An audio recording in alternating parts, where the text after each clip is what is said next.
Bismillahirrahmanirrahim. Hanya tempat untuk bertani untuk akhirat. Kalau dia sukses berniaga untuk akhirat, maka dia akan mengambil keuntungan yang baik di akhirat. Kalau dia sukses menanam di ladang dunia untuk akhirat, maka dia akan menuai kebaikan di akhirat. Ad-dunya mazra'atul lil akhirat. Dunia ini tempat bercocok ladang untuk akhirat. Kemudian juga di antara faedah hadis ini al-hathu ala al-isti'dad lil akhirah. Dorongan agar kita senantiasa mempersiapkan diri untuk akhirat yang kita akan hadapi. Ali radhiyallahu anhu ketika ditanya soal makna takwa, ya Amirul Mukminin, apa sih takwa itu? Maka Imam Ali radhiyallahu anhu mengatakan, at-taqwa itu al-khawfu minal jalil wal amalu bitanzil wal ridha bil qalil wal isti'dad li yaumir rahil. Kata Ali radhiyallahu anhu, takwa itu seseorang takut kepada Allah, kemudian beramal dengan apa yang telah diturunkan Allah, kemudian redha dengan apa yang diberikan Allah, kemudian persiapan untuk hari setelah kematian yang Allah tentukan kepada kita. Itulah takwa. 4 kalimat. Pertama, takut kepada Allah. Dengan adanya takut kepada Allah subhanahu wa ta'ala, maka kita akan berusaha mengamalkan apapun yang diperintahkan dan menjauhi apapun yang dilarang. Kemudian setelah itu redha dengan pemberian Allah. Mau sedikit, alhamdulillah ala kulli hal. Mau banyak, alhamdulillah bi ni'matihi tatimmus shalihat. Kemudian baru setelah itu mempersiapkan untuk setelah kematian. Itulah takwa, kata Ali. Maka dalam hadis ini adalah mengajarkan kepada kita tentang persiapan. Karena Rasul mengatakan kepada Ibnu Umar, jadilah engkau seperti orang asing ataupun seperti orang yang musafir. Kehidupan manusia tidak panjang, ikhwan. Emang berapa sepanjang-panjangnya kehidupan manusia itu? Orang kalau usia 35 tahun, berarti separuh kehidupannya sudah dijalani. Kalau antum yang usia 35 tahun, berarti separuh kehidupan antum sudah dilalui.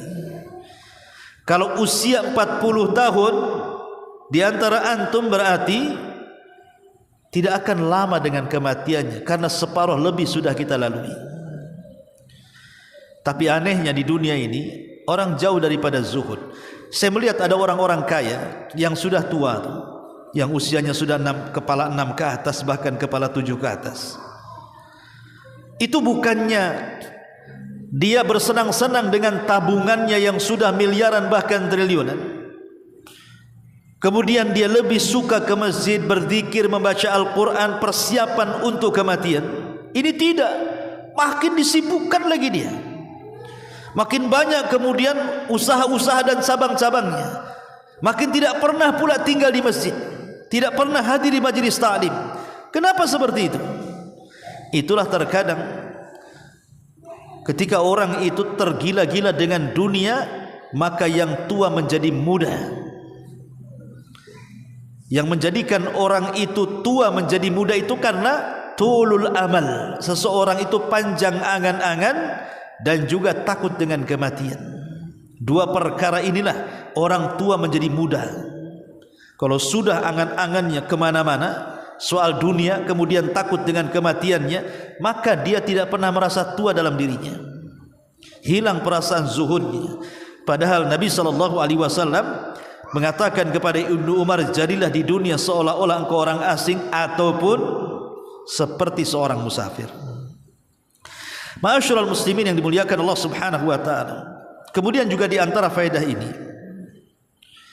bagaimana baiknya seorang nabi mengajarkan kepada kita cara mengajar manusia. Dengan cara apa? Bidharbil amthilati al-muqniati, dengan cara memberikan contoh yang memuaskan. Makanya kalau antum menjadi seorang pengajar, ya minimalnya bagi anak-anak kita lah, bagi anak-anak kita, bagi istri kita, bagi keluarga kita.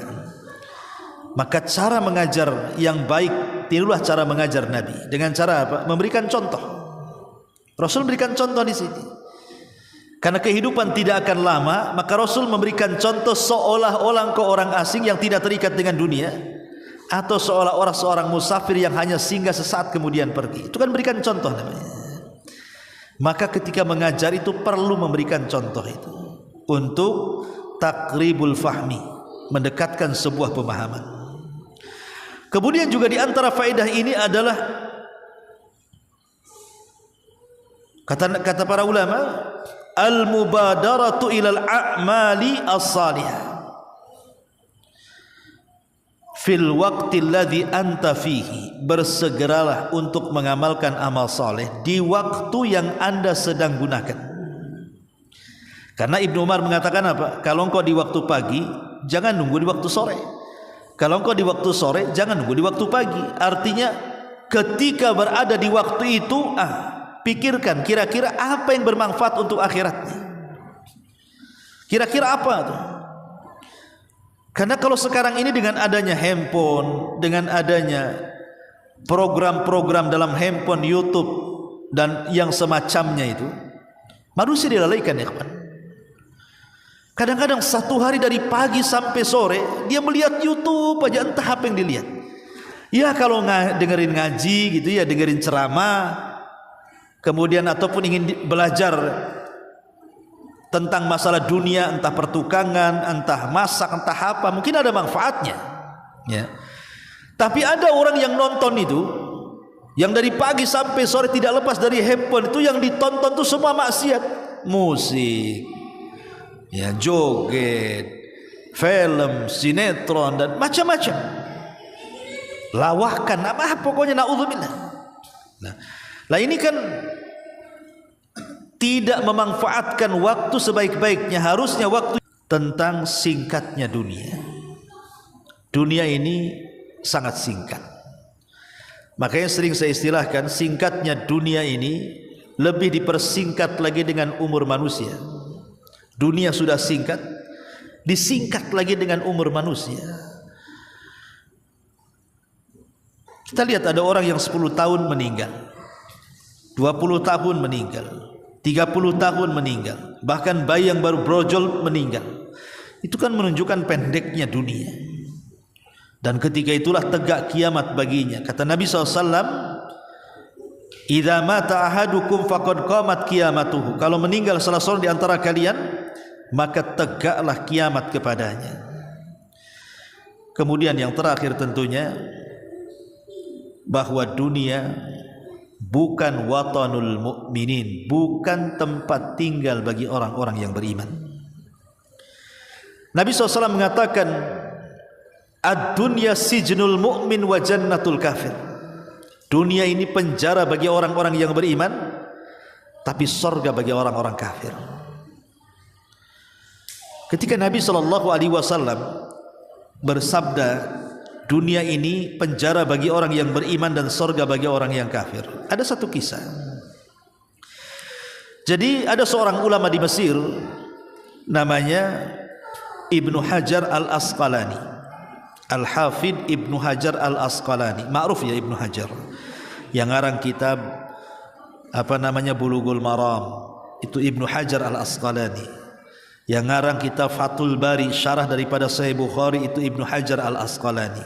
Banyak karyanya Ibnu Hajar al-Asqalani, ulama yang mumpuni dalam pengetahuan. Jadi Ibnu Hajar al-Asqalani ini pernah menjadi qadhi di Mesir pada zamannya.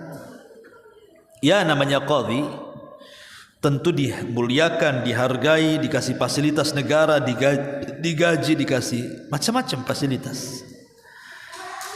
Jadi satu hari Al-Hafidh Ibnu Hajar al-Asqalani ini jalan-jalan, kemudian lewat di sebuah pasar.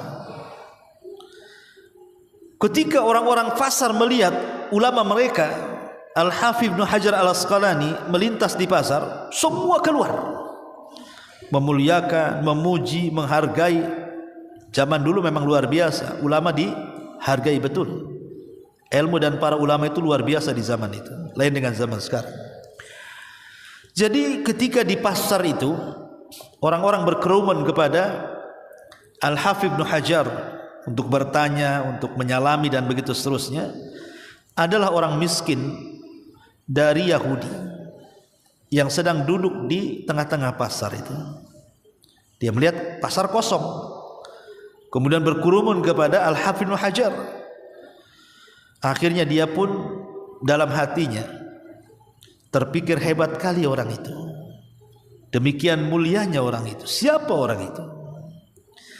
Akhirnya kemudian Yahudi miskin ini bertanya kepada kawannya yang muslim, siapa orang itu sebenarnya, kenapa begitu dihargai? Maka kawannya yang muslim mengatakan, celaka engkau, dia adalah ulama kami, dia Al-Hafidz Ibnu Hajar Al-Asqalani, kau tidak tahu namanya? Kemudian kata Yahudi miskin, saya tidak tahu karena saya bukan seorang muslim. Tetapi Yahudi mengatakan, bisa kau antarkan aku kepada dia? Kata kawannya yang muslim, bisa. Akhirnya dihantarkan.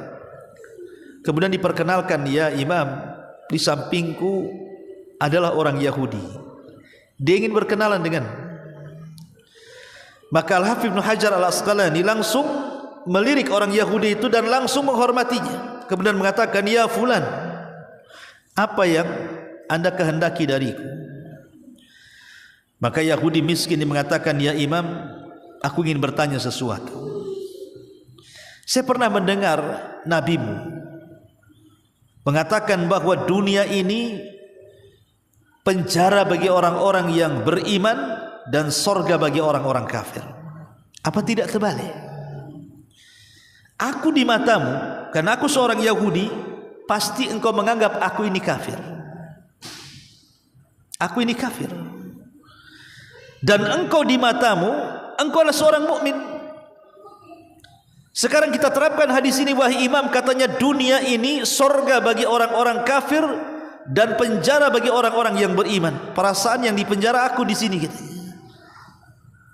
Aku miskin, susah gitu ya. Untuk cari uang pun susah, untuk cari makan pun susah, harus banting tulang. Engkau enak sekali, kau duduk di kendaraanmu, kau digaji pemerintah dengan jubah yang mewah, dihargai dan dihormati manusia. Bagimu sorga ya imam, bagiku neraka dunia ini, katanya. Dia bilang, bagiku neraka. Al-Hafidz Ibnu Hajar, dia orang cerdas. Dia mengatakan kepada Yahudi miskin ini, wahai Yahudi, hadis itu sahih, bahwa dunia ini penjara bagi orang yang beriman dan surga bagi orang kafir. Kau ingin tahu maknanya? Maka kata Al-Hafidz Ibnu Hajar mengatakan, adapun dunia penjara bagi orang-orang yang beriman, ya. Karena saya atau seluruh orang-orang yang beriman masih terpenjara dengan dunia ini. Kami belum bebas dengan dunia ini. Kami harus melaksanakan kewajiban Allah, salat, puasa, zakat, haji dan begitu seterusnya. Kami masih dibebankan dengan syariat, masih dianjurkan thalabul ilmi, bersedekah, beribadah dan yang lainnya. Kami juga masih disentuh dengan sakit, dengan ujian dan begitu seterusnya. Tapi kami dijanjikan oleh Allah Subhanahu wa taala dengan surga pada hari kiamat. Jadi apa yang kami derita di dunia, dari itu semuanya akan tergantikan dengan surga. Maka di dunia kami terpenjara karena masih mengharuskan untuk beribadah kepada Allah. Tapi engkau wahai Yahudi, kata Ibnu Hajar, kenapa dunia sorga bagimu? Kenapa dunia ini sorga bagimu? Karena dibandingkan dunia dan neraka yang menantimu, itu lebih ringan ujian di dunia daripada Allah masukkan kau ke neraka. Maka dunia bagimu masih sorga bila dibandingkan dengan neraka yang menantimu. Masyarul muslimin yang dimuliakan Allah Subhanahu wa taala, ini di antara faedah-faedah makna dari hadis Abdullah ibnu Umar radhiyallahu anhuma. Wallahu alam, mudah-mudahan ada manfaatnya. Subhanakallahumma bihamdika asyhadu an la ilaha illa anta astaghfiruka wa atubu ilaik. Allahu taala alam. Assalamualaikum warahmatullahi wabarakatuh.